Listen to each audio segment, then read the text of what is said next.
Hey everyone, this is Kevin the Apptrepreneur, and we've been talking about self-driving cars for Uber and Lyft for so long. I think we actually forget sometimes that they're not the only ones trying to do this. If you deliver food, your job is in danger too, particularly with Postmates, because Postmates has teamed with Ford to test self-driving vehicles, and they are doing it now, and we're going to talk about it.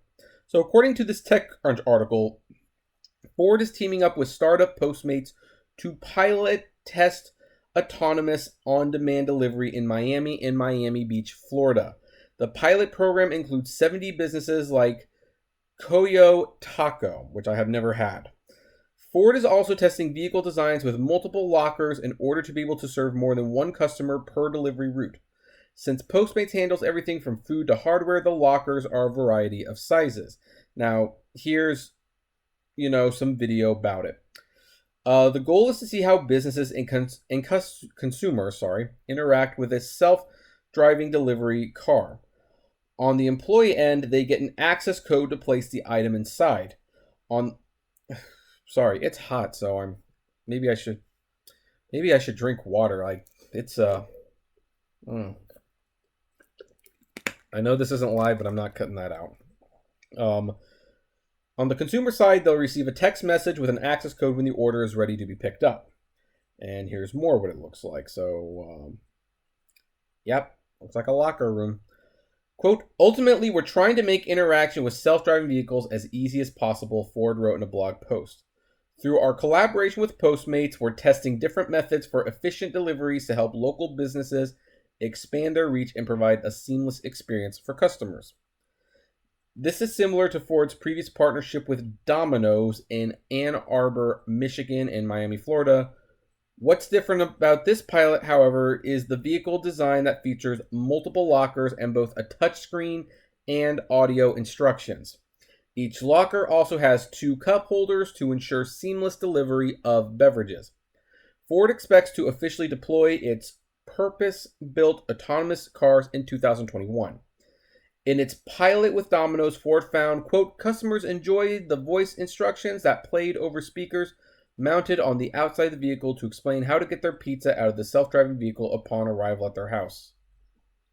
And I'm sure people also like it when the pizza boy brings the pizza straight to their door, but whatever. So anyway, let's go back up to this. Okay. I mean, it looks functional. By the way, one thing that has not been mentioned in this article, but was mentioned in this article, which we'll show a quick screenshot of, is that these driverless vehicles aren't even fully autonomous. They actually have drivers behind the wheel, obviously, to see how people would look to interact with a driverless car. And apparently, I don't know, that seems to be counterproductive. Like, if the car isn't driving itself, it's not autonomous. It really isn't. And yeah, you can say that, well, but people are picking up the food themselves. Yeah, but the car is being driven, and if they fail at something, if the customers can't follow the instructions, there is a driver there that's... I hate the caviar app sometimes.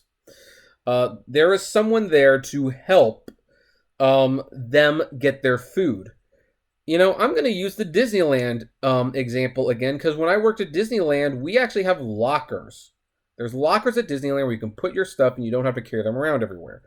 They are convenient and very useful and also very expensive, as are most things at Disneyland. And yet, the problem is, I don't know how many people go there on a regular basis, but they are constantly getting new lockers for those things. And that's because people are so frustrated with the on-screen instructions on how to get their stuff back that there's a lot of smashed, and I mean smashed, screens of those because people don't know how to follow the instructions. So the issues that I see with this, of course, is that 1, the cars aren't driving themselves yet, and they won't be for a long time. 2, people might not be able to follow the instructions to get their food. 3, the food might not fit into the lockers, especially when you get catering orders, where you just have a bunch of food and you really need a person there to manually put the food there. And finally, I do have to wonder how long until the Americans with Disability Act gets all over this, because some people might not be able to leave the house. And they'll need the food to come to them. Under those circumstances, the company is not an independent contractor. So you could probably sue the company for not making a reasonable effort to get the food to your house. Is that something that Ford and Postmates and eventually DoorDash, I assume, is that something they all want to get into? I don't know. But I know, again, it's tempting. You want to get rid of those employees. You don't want to pay them anymore, but I don't know. I have a hard time seeing it. And again, the fact that this driverless car actually has a driver behind it, they're just making it look like there's no driver, that's fairly deceptive marketing. But of course, marketing is deceptive. I mean, there's, this whole oh, it tastes better than tap water. No, it doesn't. It's tap water. It's tap water that goes through the filter. You get a filter pour from Walmart or Target for $10. You can make your own bottled water at home. It's not a big deal. That's just what marketing does. But anyway, of course, that's going to leave the question now to you guys. What do you think of this? Do you think this test will be a success? Have you interacted with this car? I would love to know. So comment below, especially about all the mistakes that happened during this video.